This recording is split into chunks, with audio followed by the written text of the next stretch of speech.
My name is Jeff Baker from the Oregonian, and this is Marc Mohan. We are back with another week of movie reviews. There are at least 6 new movies opening in Portland this week, but the one we really recommend is the vampire mockumentary, What We Do in the Shadows. It is a hilarious movie. It'll remind you of This Is Spinal Tap. I know that's high praise, but in this case, highly deserved.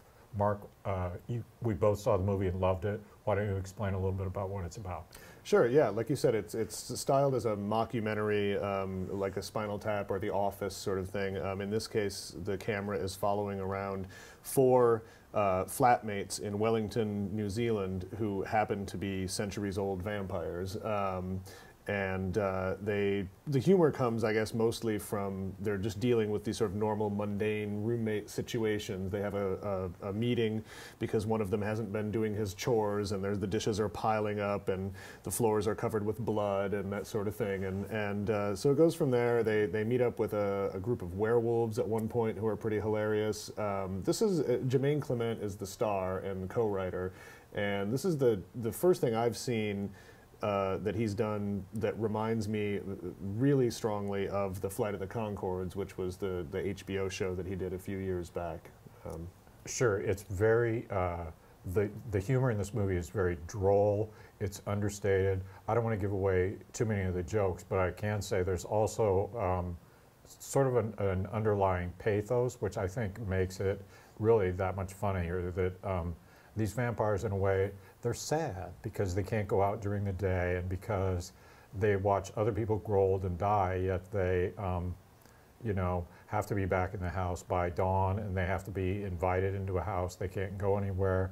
I think it really walks a fine balance. It makes the characters more believable, and as with Spinal Tap, the movie that we're referencing, where there's really an underlying element of sadness in that movie too, that those guys are, you know, they never really made it big in the rock band, and they had some adventures, but they didn't become stars. And these guys are not vampire rock stars either. They are New Zealand vampires, which are apparently a breed apart. They're pretty, yeah. They're not exactly you know, Dracula level menaces to humanity. They do go, you know, they kill people. They kill people and drink their blood, and yet you still kind of feel for them for the dilemmas that they're stuck in.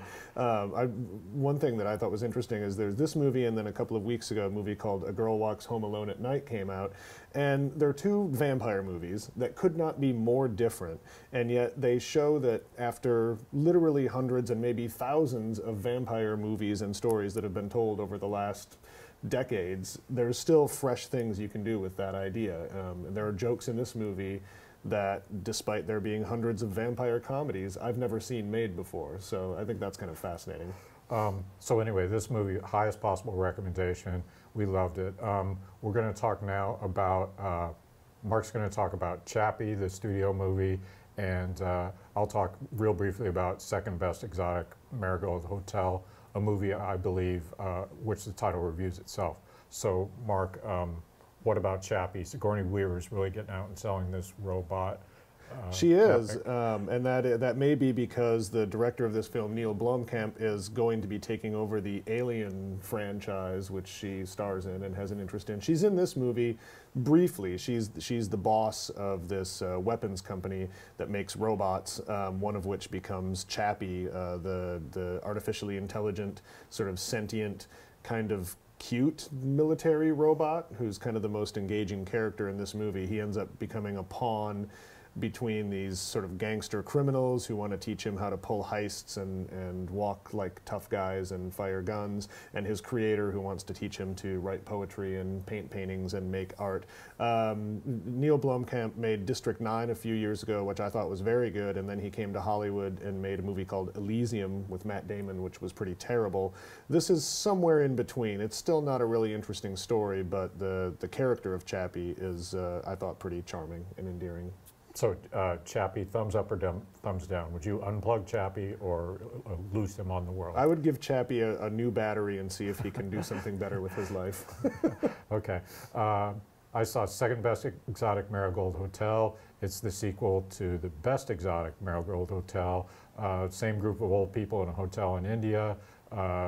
charming group of British actors. I like Judi Dench and Bill Nye a lot. The Dev Patel character didn't really work. It's not a bad movie, but it's nothing memorable. So I guess if you like the first one, you would like this one, just not as much. I should have mentioned Dev Patel plays Chappie's creator, so this weekend is your chance to do the Dev Patel double feature if you're a huge Slumdog Millionaire fan. Okay, that's it for this week. Thanks for watching. We'll be back next time around.